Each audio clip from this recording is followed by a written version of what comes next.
Hello, everyone, and welcome to Creative Live. Welcome back to Creative Live TV. I'm your host, Kenna Klosterman, host here on Creative Live, as well as the host of our podcast that's called We Are Photographers, where we take you behind the scenes into the lives and stories of our favorite photographers, filmmakers, and creative industry game changers from all over the world. And you can now join us for these conversations live. Which is what we're doing right now, bringing you from your homes to my home and to our guest home as well during these times when we aren't in our studios and we are, as everybody is, recording from all over the world. So speaking of all over the world, if you are tuning in now, like I said, you can join the conversation. If you are on creativelive.com/TV, you can click on the chat icon. We love to give shout outs of where people are tuning in from. So go ahead and do that. Or same thing if you are on Facebook, YouTube, Twitter, let us know where you are. And again, if you do have questions throughout for our guest today. So super excited for our guest today coming on to Creative Live for the very first time is Omar Z Robles. And Omar is based in New York. He is a photographer. He has an incredible career story, starting back when he was a mime for 10 years. He studied under the famous Marcel Marceau. We're definitely going to want to talk about that, and then how he transitioned into life as a photographer, starting as doing a lot of street photography. He worked for publications in Chicago, and he, again, like I said, is now based in New York City. Now he partners with brands such as being a Leica ambassador, working with Lightroom, but he's worked with other brands along the way, including the Guatemala Tourism Board, Peak Design, Jaguar, Gap, Esprit, Esquire magazine. His work is best known for his collaboration with dancers, whether that's in the streets of New York City or all over the world. And now we get to hear from him directly. So please help me welcome Mr. Omar Z Robles to Creative Live. Omar, thank you so much for joining us. Hello, thank you so much for the invitation. My God, you did your research. That's what I do. That's what I do. I know you do as well for the people that you work with and the dancers that you photograph. So it's my pleasure. It's my pleasure to bring you to our global community. People are already tuning in. We have Sky who is tuning in from Los Angeles. We have a piece who is in Menifee, California. We have Cecilia coming in from Melbourne, Australia. Wow. Cecilia, what time is it in Melbourne? Anyway, hope you're doing well and keep those shout outs coming in. So Omar, let's start with what you are working on now today. Now during this time, we are recording, it is September 9th in 2020. And we've all been kind of in a different world for the past 6 months or so. Yes, we have. And so tell me a little bit about what you have been working on, how you've stayed connected with the community. I know last night I was watching one of your IG lives that is conversations with dancers. So tell me about how you've adjusted and how you've been creating during this time. Awesome. So, yeah, I mean, I think I really tried to be as realistic as possible during this time. And the first thing that I have to say that I did, it was allow myself a time to mourn, a time to understand what was going on. So I didn't put any pressure. I tried not to put any pressure on myself to create or to have to do stuff right away. It was a confusing time. It was a difficult time, especially in New York City. It was a very scary time. You would hear like ambulances 24/7.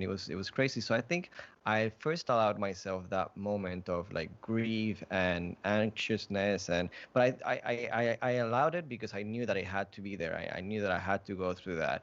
And when I felt that I was more comfortable with the situation, then I started doing like something that it was a very interesting experiment where I was doing kind of street photography within my own home in a certain way, trying to document little moments of what I was experiencing every day. Things from like trying to call unemployment to trying to like do groceries online, and different challenges that presented themselves. To moments where I would see neighbors outside. It's like, people, people, and then I would grab my camera and photograph people outside of the window, or like on top of the rooftop. And it was kind of it was a documentation of my experience at that moment. um, and it was not related to the work that I do on a day-to-day basis. It's something that I only published on my blog. I don't even know if people, from my Instagram have been able to see it. But it was something that it was more of a personal creation. And that really helped me to get back in tune.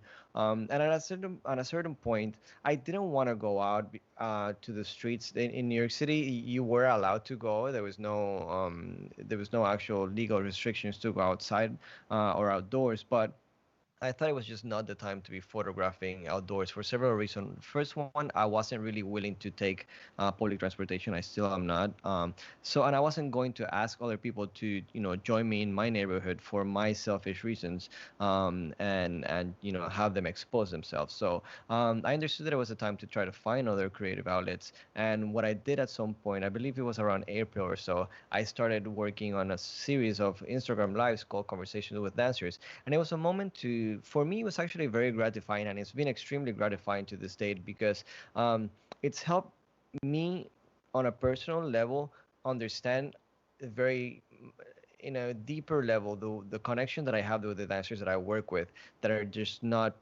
people in front of the camera. These are people that are that trust myself. I'm sorry, that trust me throughout the process, and that we have develop a really strong rapport throughout the time. And there's I've been able to interview dancers that I've photographed since basically I started photographing dancers, to dancers that I photographed recently, and some also dancers that I haven't even worked with. Some people that we've talked about working together, but we didn't have the chance to work together. But in a way, for me, is not only about our relationship, but it's also most importantly about helping the viewers see what goes behind the creative process, but not from my side, but from their side. Because as a photographer, when I do talks and things like that, people always ask me about the technical stuff, about what lens, what camera, what aperture, so on and so forth.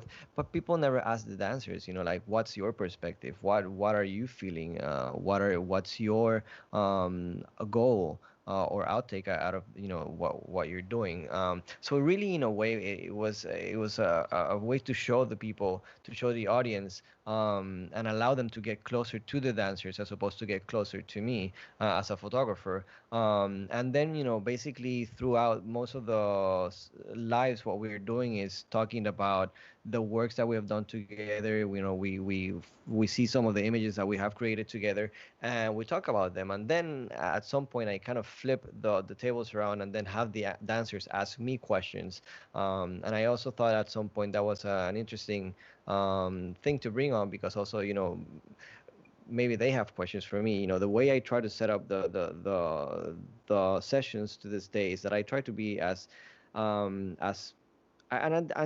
this I do generally. When I'm photographing people, even if I'm photographing someone in the street, if I don't need to take anyone else's time any more than I have to, then I don't. So when we're done photographing, we're done photographing. Goodbye, and that's it. I don't want to linger, or go do anything afterwards, because for me, I try to even when I was doing like street photography and doing portraits of people on the street, I'd be like, all right, I took your picture, thank you, goodbye. I try not to like linger. I think I have like sometimes I'm great doing live, and I'm great doing like live events with a lot of people, but on one-on-ones I get nervous in real life. So it's been an interesting moment to then also have them ask me. And most importantly for me, again, and this might sound selfish, but it's really been like a really good moment to see myself in someone else's eye. And that's been really eye-opening for me. So that's something that I have been doing for the better part of the lockdown, I guess, when I couldn't go out anywhere. But once the restrictions started to ease out in New York City, and now that the infection rate is below 1% for 1 month has been, so now I feel safer going out and meeting the dancers. I'm still not taking public transportation, as I said, so I'm trying to find personal means of transportation, and meeting the dancers at their neighborhoods where they don't have to travel. So it's me doing the traveling, and then we're photographing just as we did before, but now with masks. And that's been like a hot topic, because in the beginning I wasn't sure if I wanted to remember this moment by this. I wasn't sure if I really wanted to remember the trauma. But to be honest, it was traumatic to have someone in front of me without a mask, even if it was just for the moment of the picture. So I was like, no, no, no, no. Like, let's just wear the masks at all time. And I tell dancers ahead of time, if they're not okay with that, then goodbye. We'll photograph when this is all over. But for now, I'm more comfortable just photographing that way. And it's been crazy because dancers have been so appreciative of being able to go out and do something, especially again because maybe in other cities was different, but in New York City, for the better part, it was like people were not going out at all. So they are very excited to be able to go out and create something and have a moment of yeah of creativity, I guess. And they are thankful to be using the mask because they know that I am protecting them and they're protecting me at the same time. So with the dancers, there's no problem at all. It's been mostly like some followers that have made like some, nasty comments about the usage of masks and stuff like that. But I try to bring it with the positivity of saying like this is a mass of solidarity, and we're doing it to protect each other. Gosh, you've been busy despite despite being in the situations that we are all in.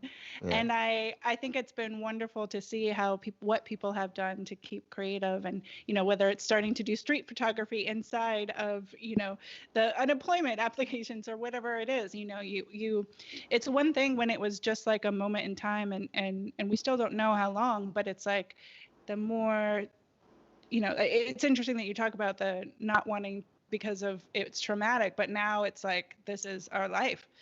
And so documenting that and integrating it into what will be a historical time Yeah. truly is a meaningful and beautiful thing. Yeah. um, And the dancer that I was speaking with yesterday, Xiao Xiao Cao, she's a dancer from China, and she experienced the SARS outbreak in China for the first time.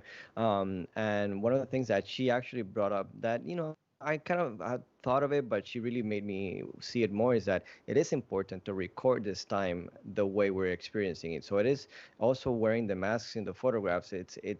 It's really a testament to when those photos were taken.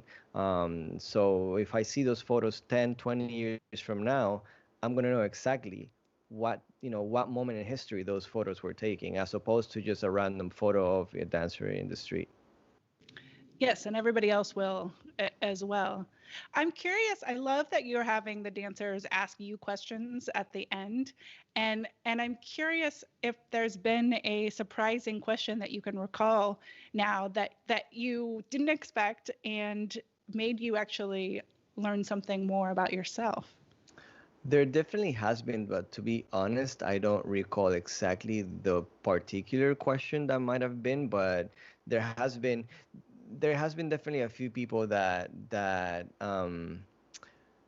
I mean, yesterday even Chow Chow asked me, he's like, with all the recognition that you have achieved, it's like, do you feel more pressure? And I don't think anyone has ever asked me that before. So yeah, I mean, I guess that definitely was a moment like, oh, let me think about that one a little bit.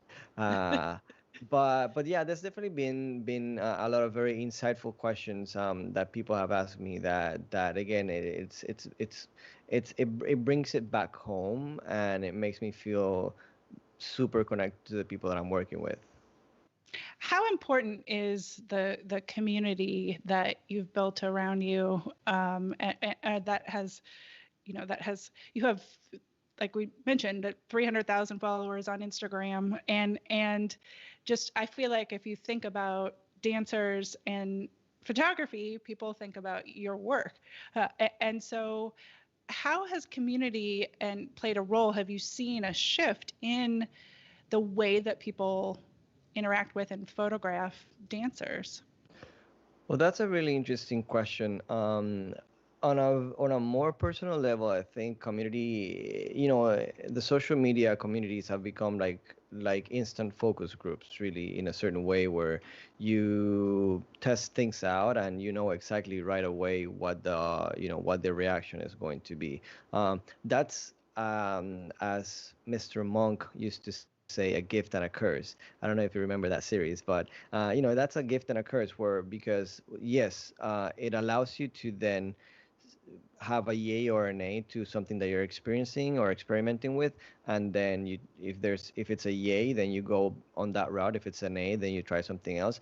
But sadly, at the same time, not because people think something is good or bad, it is. Sometimes, and it's easy sometimes to then get stuck in routines and patterns because you think that's what people are going to respond to. So I think it's good also in a sense that then you're challenging yourself to also kind of like try to battle.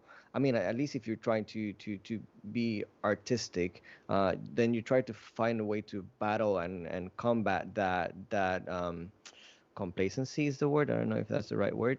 But yeah, I mean, but at the same time, there's definitely that sense of support, of community, of feeling that you're not alone.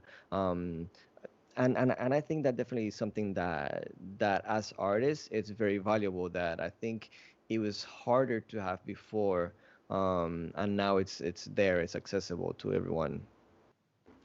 So let's go back in time. You mentioned that you do, you're great doing live, doing these photo shoots or, events where you're speaking. But then when it comes down to one-on-one, you have a little bit of shyness or not liking small talk. Maybe that's, Oh, what it no, is. no. Uh, but so I think that's interesting because let's talk a little bit about your being you're being a mime, you're being a performance artist, but that and this concept of communication without language. So tell us a story of how you got into becoming a mime, why becoming a mime, studying under Marcel Marceau. Tell us. Yeah, I mean, um, the body as an artistic or as a tool of expression, it's something that since I was a kid I found fascinating. My GI Joes were not fighting. My GI Joes were jumping and doing somersaults out of jeeps, and really it was, for me, it was kind of like a spectacle to try to like make them do like somersaults and fly in the air. And I remember since I was a kid, and still to this day, or yeah, still to this day, I have had dreams of being able to fly, of being able to defy gravity or just float and things like that. So for me, that's always been part of my psyche, in general.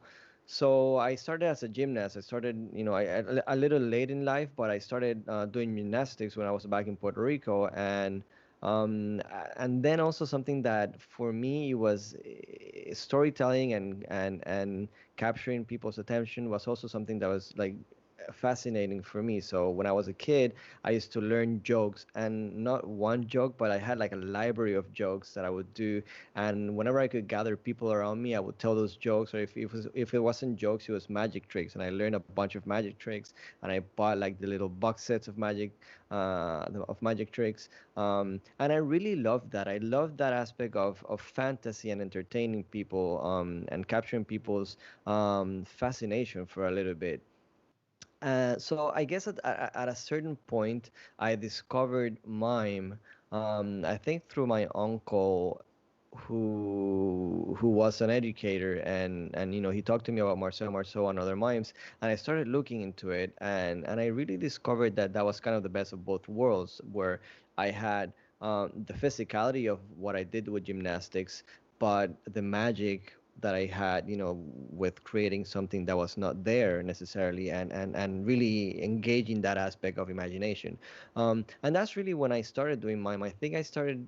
learning by mime when I was like 15 years old, and then I took several workshops in Puerto Rico, and then I had a chance to come to Ohio and take some workshops over here, and then at some point I had to make a choice, and because at that point I was already going into college, and my family wasn't really happy with me really deciding to do mime, obviously.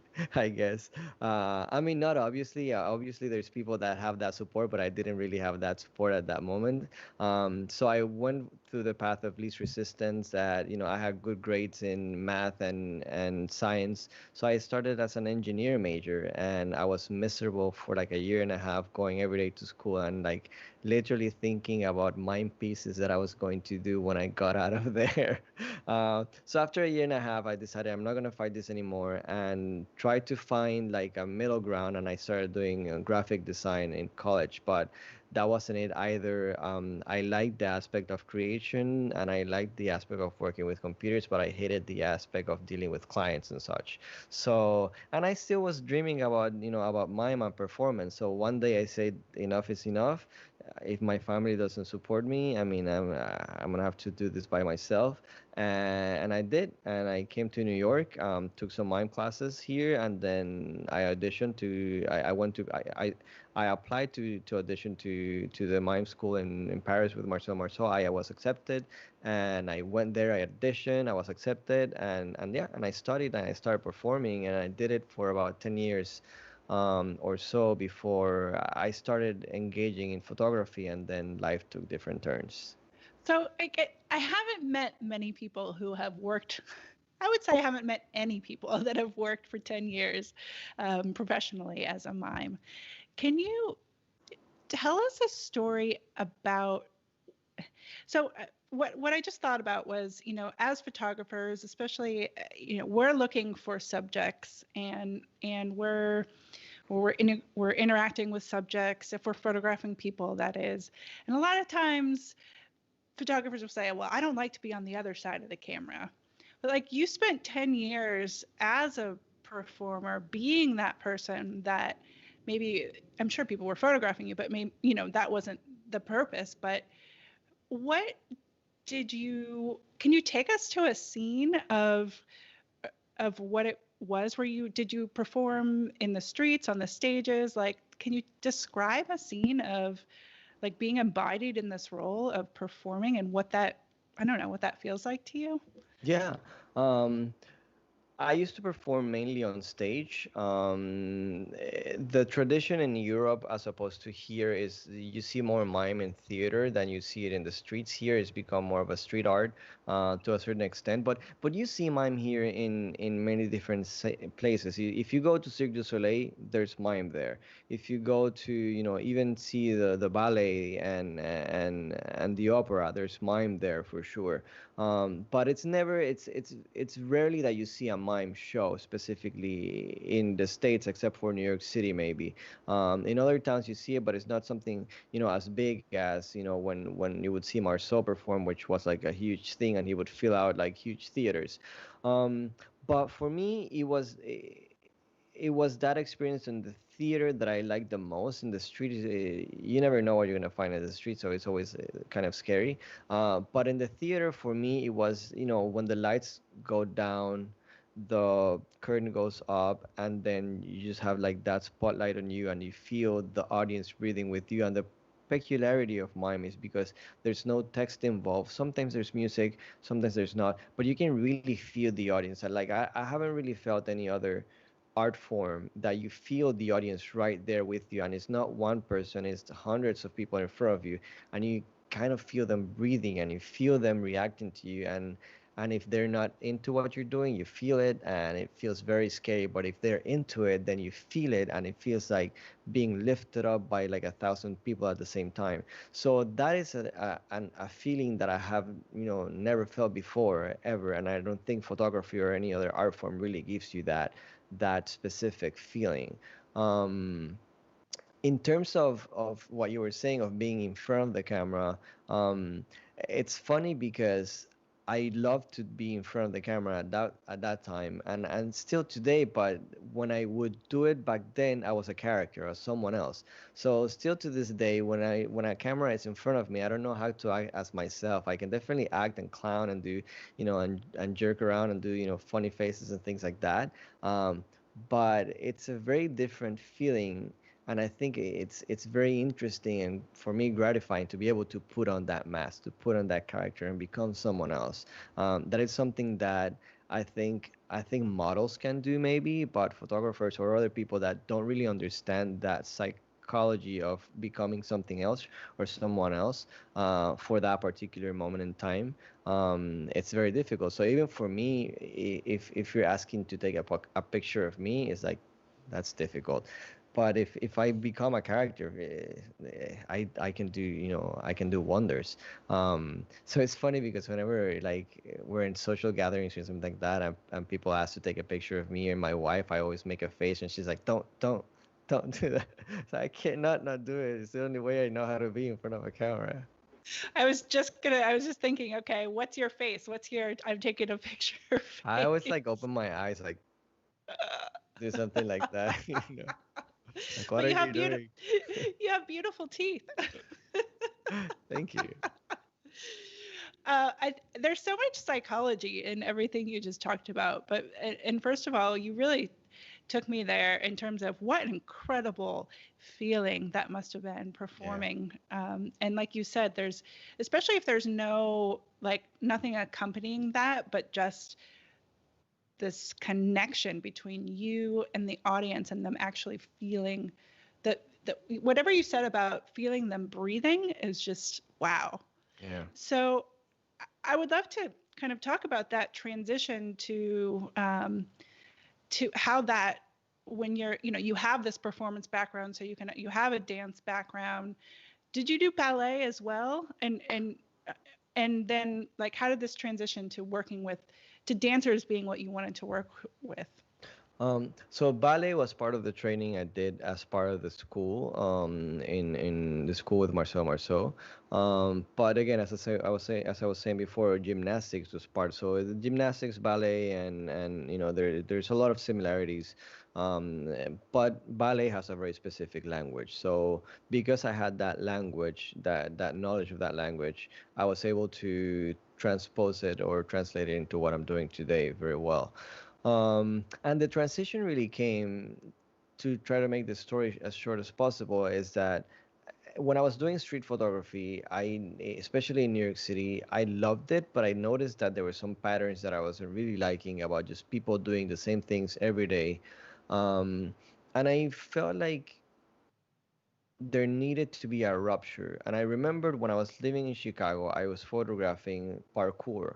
And you know what parkour is, right? So for me, again, the sense of imagining life a different way that we know it, using the city in a different fashion that we're normally using it, and instead of using a bench to sit, you use the bench to jump over it. Why not?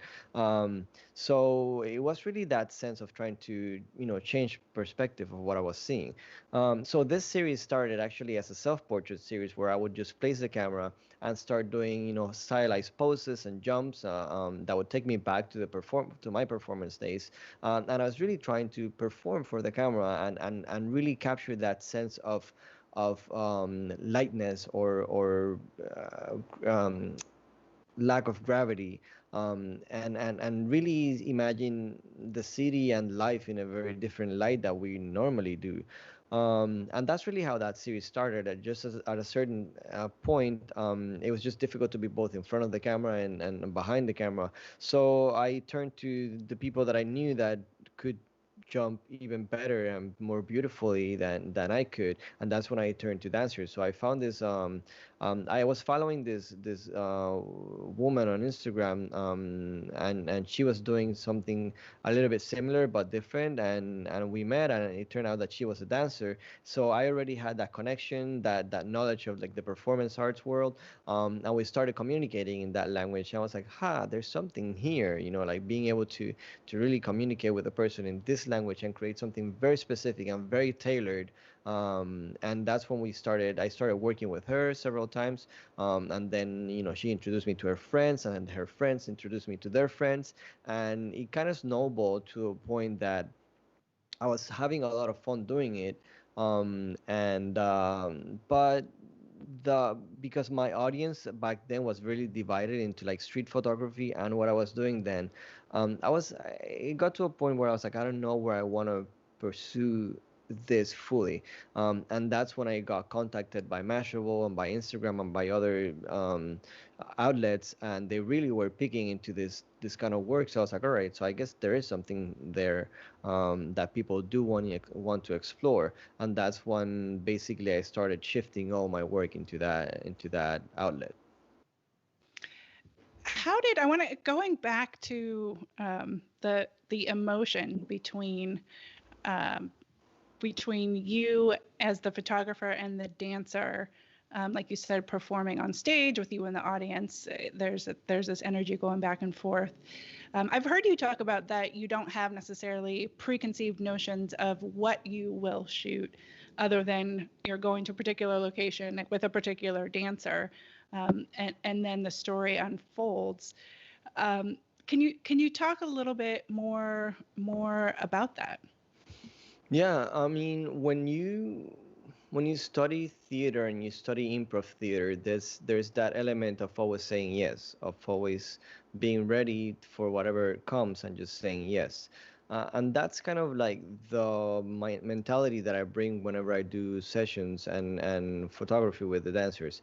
I come to a place with try to be as an open mind as possible and kind of like an empty canvas, because I would say, just to be a little bit fair, 6.5 times out of 10, when I come with something like preset in my mind, I fall flat in my face. Like it doesn't work. Something is never, nothing ever really happens the way you have it in your mind. And if you're not ready to accept that reality when it happens, then you get really frustrated and you don't know where to turn to.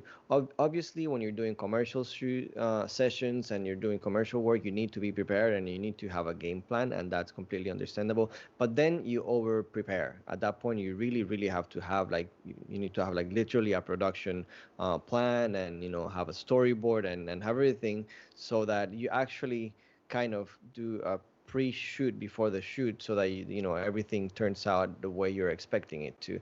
But when you're creating more artistically, that which is basically the way I do normally, then I really try to allow myself those situations to speak by themselves, and really try to find as opposed to look for things. And it is really gratifying. On the one side, I don't have too many expectations.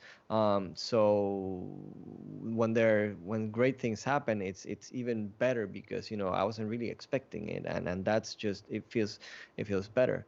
And if things don't go as great as I thought they were going to be, I didn't have any expectations either. So I'm not letting myself down too much, and I've really tried to approach things at that level, because it's the same thing when you're doing street photography.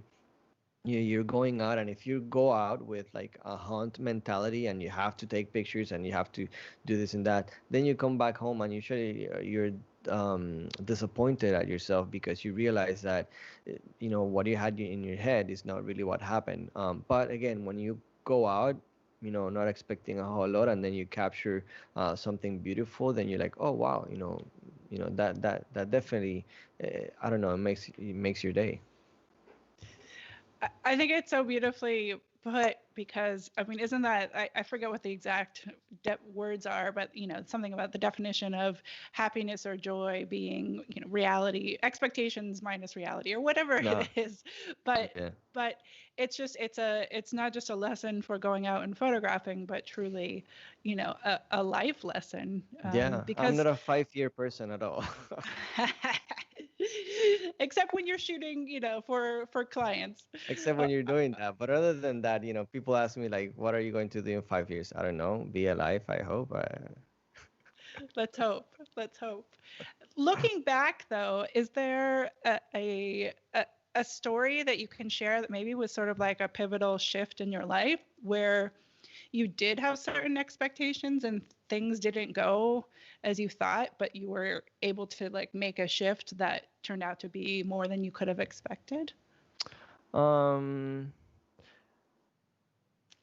there's definitely many stories like that. The one thing, and it's not something so existential or pivotal, but I do remember a moment where, again, being one of the things that street photography prepares you is, again, is to think on your feet. So it's really not part of it is about not having expectations, but part of it is mostly about readiness, about being able to take, split moment decisions where, again, if this doesn't work, you turn to something else. And it's happened to me where I am doing client sessions, and as prepared as I could have been, then things don't turn out as I was expecting, and or something happens. A location that I really wanted to do, suddenly it's under construction for some reason that I wasn't expecting, and then you just have to, like, find another way, and those things are always, for me, then again, very gratifying, because you are able to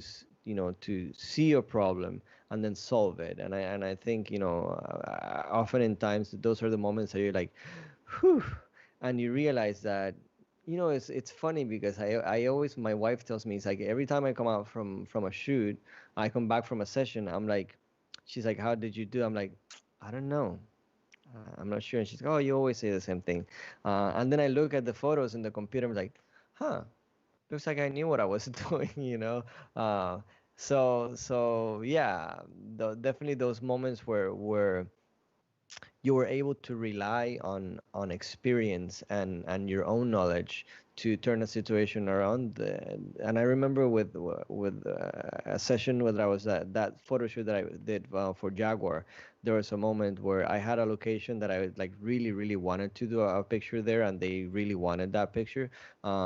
But then I got there, and it was impossible. There was way too many cars, and it was kind of dangerous, so I kind of had to bail on that location. But I ended up finding a way to do something similar in a similar location, that it turned out to be a little bit more subtle and more delicate. I would say that it wasn't as obvious as the idea that I had, but it was a little bit more magical, because it was implied, as opposed to just, that's what it is. Well, and that's where the magic really happens. Is, and like you said, you have to be prepared to go with the flow, or be prepared, know that, trust yourself that you will be able to figure it out. I mean, photography is solving problems, and Yeah. it just made me think about. I know I've watched a Smug Mug video of you, and then also our friends at Adorama TV, Sal, who you went to Puerto Rico with and made a Through the Lens, and just thinking about traveling and photography, adds this whole other level of going to different cultures and places. And can you tell us a story about photographing a dancer, maybe somewhere internationally, where you were able to sort of have something come out of it that you didn't expect? I mean, I think every time I travel, I love traveling. I love meeting people from different cultures, different paths of life, and having that comparison of, like, where who you are, or who that person is, and where they are, and how those difference are really not differences, but are just different expressions of the same thing, of the same needs and wants.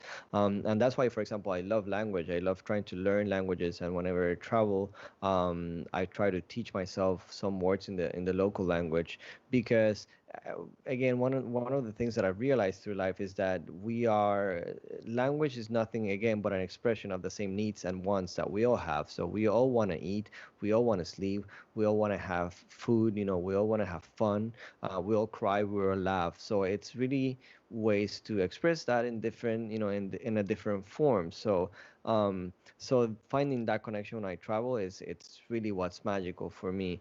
um However, I guess one of the things that, again, when it's become really magical, is when you see how similar we are at the same time. So I think one of the most magical places for me when I travel was Cuba, because Cuba has always been tainted by this, the communism and like the American spin on the story, or the American narrative of the story.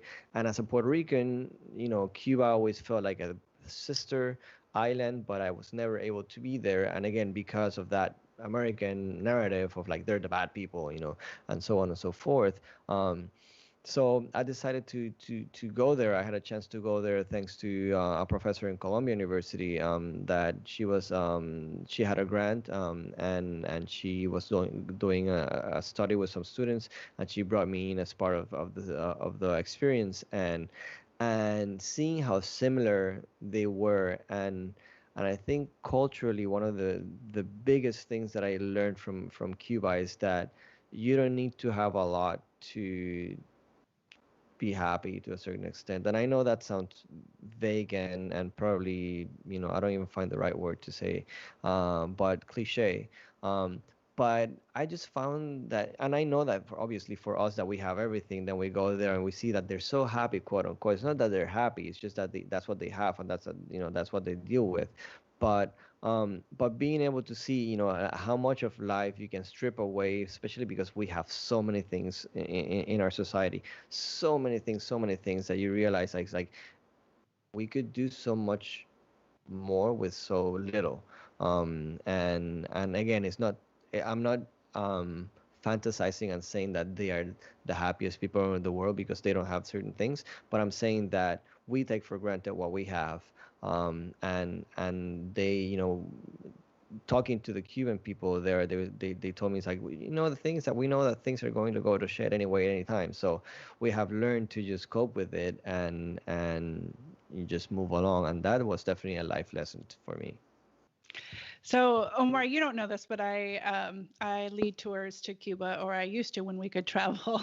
Have been there about 12, 13 times now, Wow. and it's I absolutely fell in love with it, and the culture and the people. And so, what you're describing rings true, and that what for me, sort of the essence of it is this the creativity. I mean, when you strip everything down to not having a lot of things, what you do have is a culture that is full of creating something out of nothing, of innovation, and that's where the beauty and the strength of the culture lies, and that's part of the experience and the friends that I have there, and the culture itself being so strong. And I have a Cuban friend and a Puerto Rican friend, and my Cuban friend said, "Oh, but Cubans and Puerto Ricans are like two feathers of the same wing," or something like that to what you were saying. Two wings of the same bird, or something like that. That Yeah. one, yes, two wings of the same bird. I always get it wrong.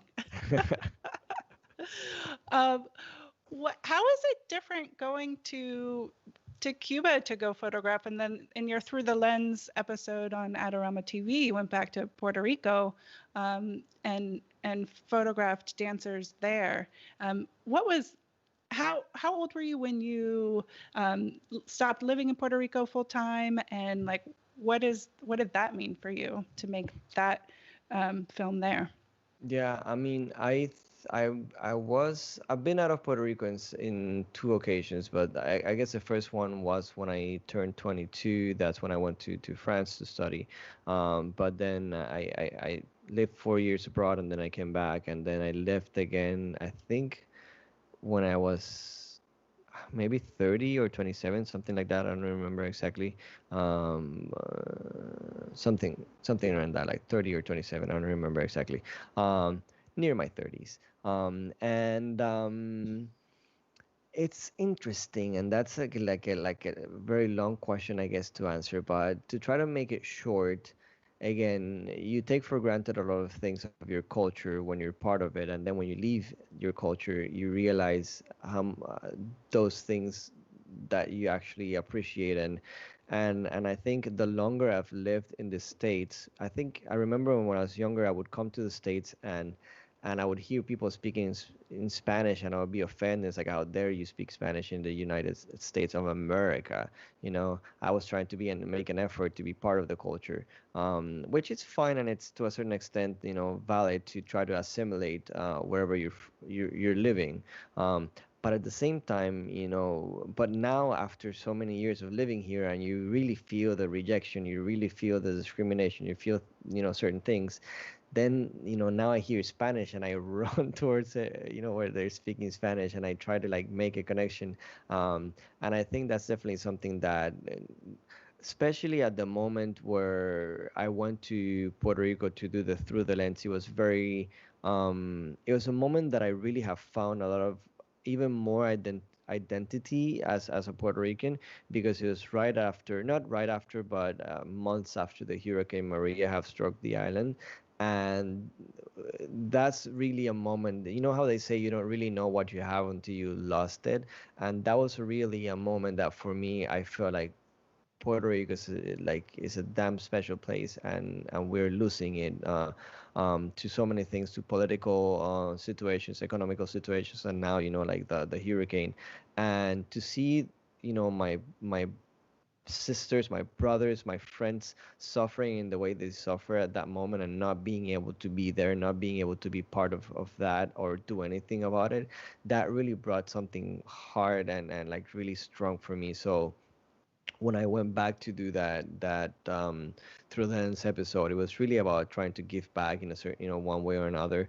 So I teamed up with a local charity and tried to do, as much as we could. And really, the idea was to try to bring light to places, especially in that community, but also in other communities where they're still struggling.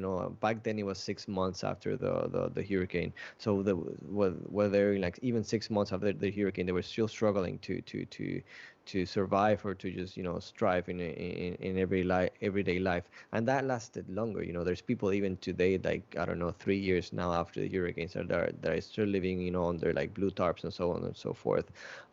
But again, those moments really brought home back to me and made me feel even more Puerto Rican than ever before. I'm curious about you said, now you hear Spanish and you go running. Um, do you teach in Spanish? Do you tell me about if there are other Spanish-speaking photographers out there listening to this? Like, what are the communities that you go to, or with regard to photography itself? So it's been hard, to be honest, because especially being in the States, there's not a lot of communities or brands that reach out to the Latin American market, because they I don't want to say they care more, but they tailored more, or they cater more to the local Anglo-Saxon community. So it's something that has been hard. So for example, that's why with my, not related to photography necessarily, but with like conversations with dancers, I've tried to do at least one episode in English, one episode in Spanish, to also highlight Latino dancers as well, but also to engage with that Latino community. But other than that, I think I've approached some brands and some even of the local stores to try to do content in Spanish, but it's been a little bit more uphill, of an uphill battle. But because there's Latinos in the United States, there's Latinos in New York, and even if we speak Spanish, I mean, even if we speak English, there's something valuable also about finding connection within your own language. So I definitely, if anyone from those stores are watching, or those brands are watching, that we can do that. So let's do classes and things like that in Spanish. I think that people would appreciate it. I wholeheartedly agree. And yeah, I mean, there's a lot of things we've been talking about language throughout this uh, podcast episode and conversation, and there's so many different ways to think about it, and whether as a connection point, with it, without it. Anyway, it's really interesting. Well, let's continue to talk about photography as another visual language and language. And I'm noticing often now that you are hashtagging film, shot on film, in a lot of the images that I see on your Instagram. And so, tell me about how long have you been shooting film, and what it is that you're enjoying about it, or the pluses, the minuses. Why film right now? Definitely. Um, for me, I think film was definitely first and foremost, it was a challenge thing. I am a type of person that I try to challenge myself whenever there's something that feels that I can't do it or that it's difficult. I try to like push myself to do it. That's how I started doing street photography and many other things. So film became a way of trying to, challenge myself into, because I started photography completely digital from the very beginning. I mean, I remember doing photographing in film when I was a kid because I'm a kid of the 80s, of course. So I had like instant cameras and like point and shoots back then.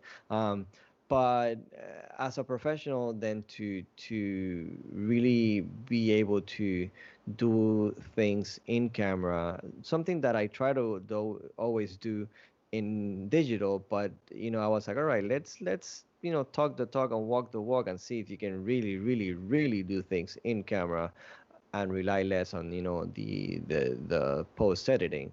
So that was one aspect of it, and the other aspect of it really was trying to, or initially at least, trying to do quality over quantity.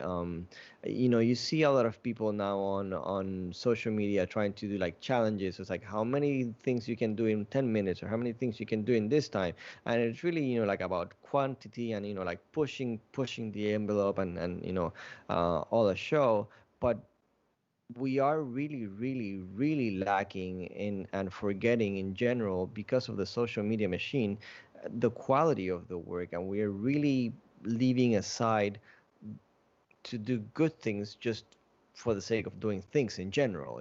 So for me, film was a challenge of trying to say, okay, you have 36 images as opposed to a 2 terabyte or maybe like a 1 terabyte cutter or whatever. You have 36 frames, make them count, and find ways to really utilize those 36 frames. And in the beginning and still to this day, I'm basically photographing when I'm doing film sessions. I'm only photographing like one roll per dancer. So, and I basically take the same amount of time that I did when I'm doing digital, is about an hour and a half to 2 hours, basically the same amount of time, but I am stopping more and really analyzing each photograph before taking it. So I'm not just clicking away until I get it, but more like, all right, let's stop here. Let's really look at the light. Let's really look at what's happening in the background.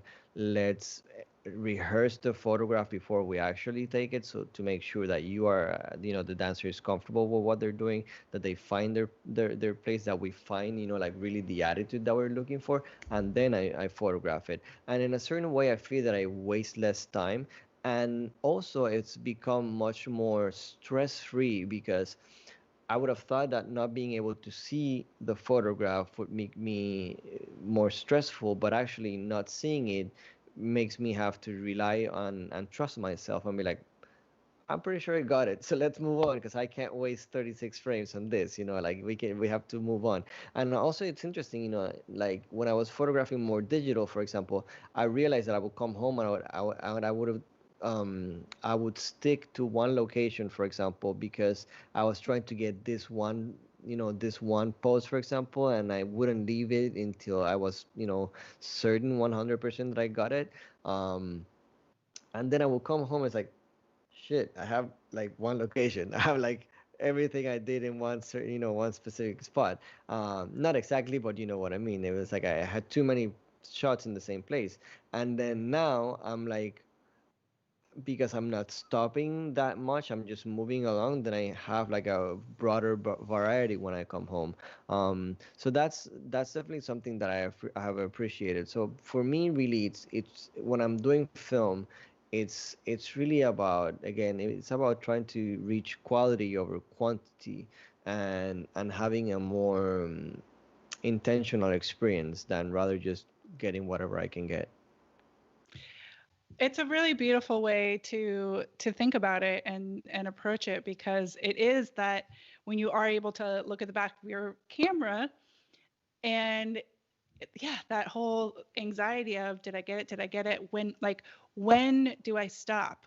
Well, with the 36 frames, like you know when you're going to stop Mm. because when Because you're you're done. done if Yeah. you're limited it to that. And I don't know, I think it's just if you can then sort of learn those things in your mind to apply back to your digital photography, it's just kind of that always learning, always learning. Yeah, and now I'm photographing. When I'm photographing digital, I'm mostly photographing with the Leica 10MD, which doesn't have a screen in the back.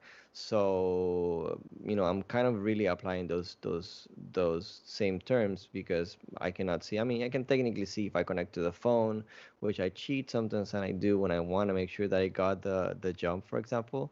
Um, but otherwise, I've done sessions without whole sessions without looking at without connecting and just like keep going. And there's definitely it's really liberating, I would say. So again, because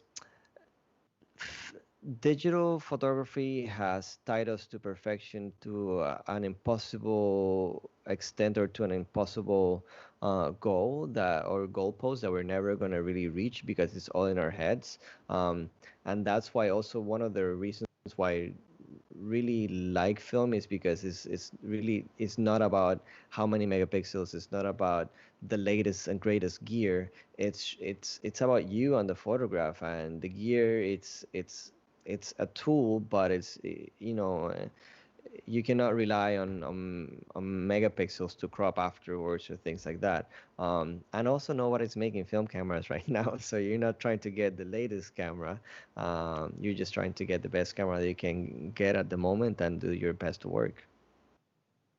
Well, I think that's a beautiful way to end this conversation, because it's not about the gear. We say that over and over, and it is your creativity, your energy, your language, your body language, who you're working with, the light, all of those things. And so, Omar, I want to make sure that everybody knows how they can find you, follow you, and support you. Of course, I know that you sell prints on your website. I know that you have partnered with Adobe and you do Lightroom tutorials. And yeah, tell us more about where people, oh, and you have a Patreon. Where can Yes. people find all of that? So I'm generally across all platforms. You can find me as Omar Z Robles. You can find me on Instagram as Omar Z Robles, and also on Patreon. On Patreon, I'm trying. It's very new, but I'm trying to create works that you can see there as a premiere, and before I publish it anywhere else. But also I'm doing behind the scenes and things that I don't really publish anywhere else. So the idea is to give people a little bit of a more personable experience there than what you see on Instagram. And you can also buy prints of my work on Instagram. I'm sorry, on my website at www.omarcrobles.com. You can buy prints and also signs, which are like small books of some of the experiences and places that I've been to. And I'm publishing them on a regular basis. So I think I have about 6 or 7 now. But every other 2 or 3 months, I come up with a new one. So people are always excited to see, what's coming up next. That's awesome. And of course, people can tune in and listen to your conversations with dancers. With dancers. When do It's those happen? It's every or almost every Tuesday at 8 p.m. I was doing it every Tuesday, then I had to move, and it was like a bit of a gap there. But every Tuesday at 8 p.m. New York time or Eastern time, you can join us and feel free to send your questions if you have questions for the dancers. But it's really a really good space to get to know that community of dance and photography.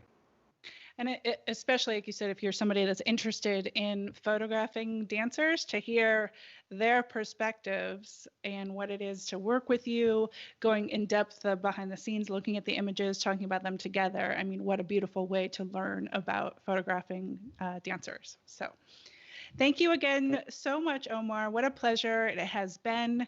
Want to give some shout outs before we say goodbye and close out. Cecilia is saying thank you. We have Adrieli, who has been tuning in from Brazil.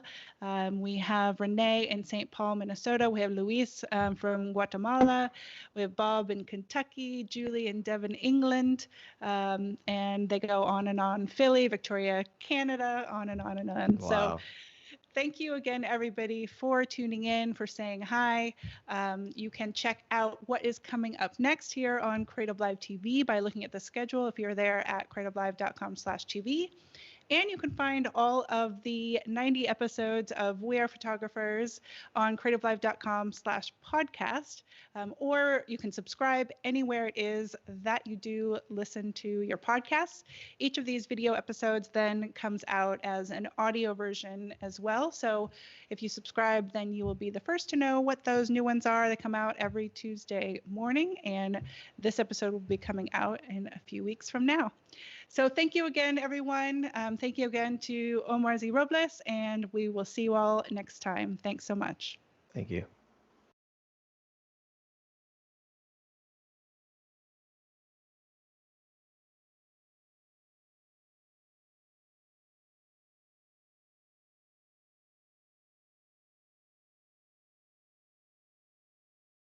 Hey guys, what's up? It's Chase Jarvis, founder and CEO of Creative Live.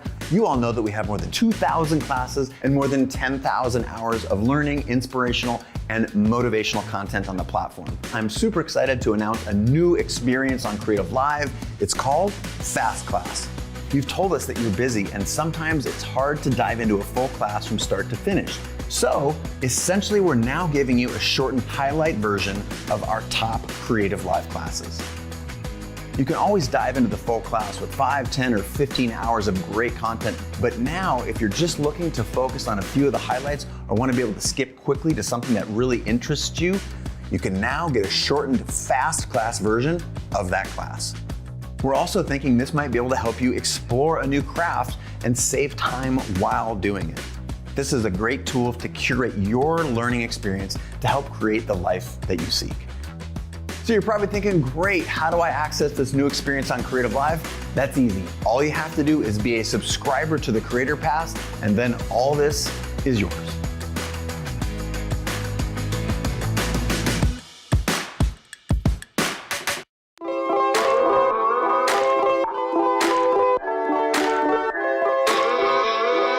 If you're feeling isolated and looking for creative connection, try tuning into creativelive.com/TV. That's where we've got a 24/7 live stream from the kitchen counters. I can do that backlit shot that I really like to do. From the studios and living rooms of many of the world's top creators, where we're doing musical performances, Q&As, cooking shows, virtual book tour events, drawing, spoken word poetry, and more. Life passed me by waiting for an invitation when the world is greater than my nation or my occupation. Be someone you've never been. You feel all that adrenaline, it's medicine. It actually helps me feel like my days are more purposeful. I hope that out of this deep pain will come some collective growth. Dive into Creative Live TV today.